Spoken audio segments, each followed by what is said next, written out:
আসসালামু আলাইকুম, সবাই কেমন আছেন? আশা করি সবাই ভালো আছেন। আজকে নতুন একটা ভিডিও নিয়ে চলে আসলাম। কে কোন জেলা থেকে আমাদের ভিডিওটা দেখছেন অবশ্যই একটু কমেন্টে জানাবেন।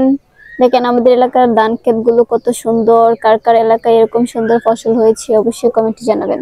তার আগে একটা ভিডিও শেয়ার করেছিলাম, আমাদের বাড়ির পিছনে অনেক পানি হয়েছে, অনেকগুলো ফসল নষ্ট হয়েছে, কিন্তু যেগুলো ক্ষেতের মধ্যে হয়েছে সেগুলো কিন্তু সত্যি অনেক অনেক হয়েছে।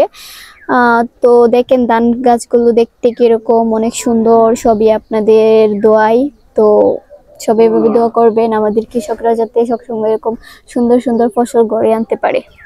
আর যারা গ্রামে থাকে তারাই তো বুঝে, গ্রামে খোলা আকাশের নিচে ভিডিও করতে কত ভালো লাগে। আসলে আমরা এরকম খোলা আকাশের নিচে ভিডিও করতে অনেক অনেক ভালো লাগে। আজকে আমাদের ভিডিওটা কে কোন জেলা থেকে দেখছেন অবশ্যই কমেন্টে জানাবেন। আমরা কিন্তু কিশোরগঞ্জ থেকে ভিডিও করি, আপনারা কোন জেলা থেকে বলেন অবশ্যই জানাবেন। আমাদের ভিডিওটা দেখে এত এত ভালোবাসার ভাই বোনেরা, তারা যদি না বলে তাহলে তো ভালো না। তো সবাই একটু পুরো ভিডিওটা দেখে একটু কমেন্ট করে যাবেন ইনশাআল্লাহ। যারা যারা আমাদের মতো ইউটিউব চ্যানেল চালান অবশ্যই তাদের সবাইকে ভালোবাসা দিয়ে আসবো।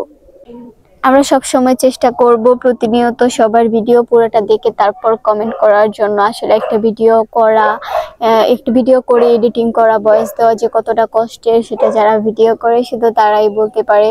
তো আমরা সবাই চেষ্টা করব অবশ্যই সবার ফুল ভিডিওটা দেখে সুন্দর একটা কমেন্ট করব।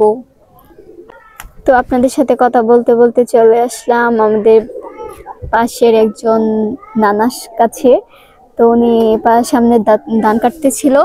তো দেখেন আমাদের এলাকায় কিভাবে ধান কাটে আর কার কার এলাকায় কিভাবে ধান কাটে অবশ্যই জানাবেন। আমাদের এদিকে মেশিন দেওয়া কাটে, কিন্তু এবারে মেশিন নামায় নাই খেতে, সবাই নিজেরটা নিজেই কেটে নিচ্ছে। কার কার এলাকায় এভাবে ধান কাটা হয় অবশ্যই কমেন্টে জানাবেন। শীতকালে আমাদের এলাকায় নিজের ধান নিজেই কেটে ফেলে, আবার অনেকে কামলা নিয়ে তারপর কাটে। আর গরমের দিন মেশিন দিয়ে ধান কাটে। তো কার কার এলাকায় কার কার জেলায় কিভাবে ধান কাটে অবশ্যই জানাবেন। দেখেন ধানগুলা দেখতে আসলে কিন্তু অনেক সুন্দর, মাশাআল্লাহ। দেখেন কত সুন্দর ধান হয়েছে, যেরকম বৃষ্টিতে নষ্ট হয়েছে এমন মাশাআল্লাহ অনেক ধানও হয়েছে। তো সবাইকে অসংখ্য ধন্যবাদ আমাদের ভিডিওটা দেখার জন্য। এদিকে আমি আর জান্নাতুল একটু ভিডিও করতে চলে গিয়েছিলাম, তো সন্ধ্যা টাইমে মুখ টুক পুরা লাল হয়ে গিয়েছে দেখতেই পাচ্ছেন।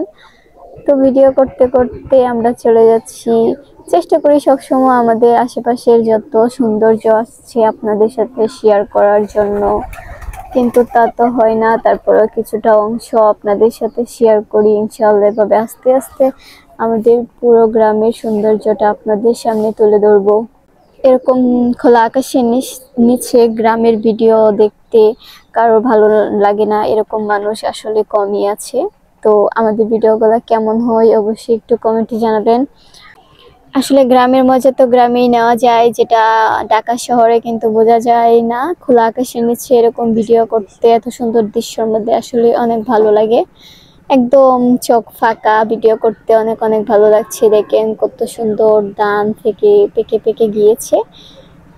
তো সবাইকে অসংখ্য ধন্যবাদ আমাদের সাথে থাকার জন্য, এতক্ষণ আমাদের ভিডিও দেখার জন্য। তো দেখা হবে নেক্সট কোনো ভিডিওতে, ততদিন ভালো ও সুস্থ থাকবেন সবাই। আল্লাহ হাফেজ।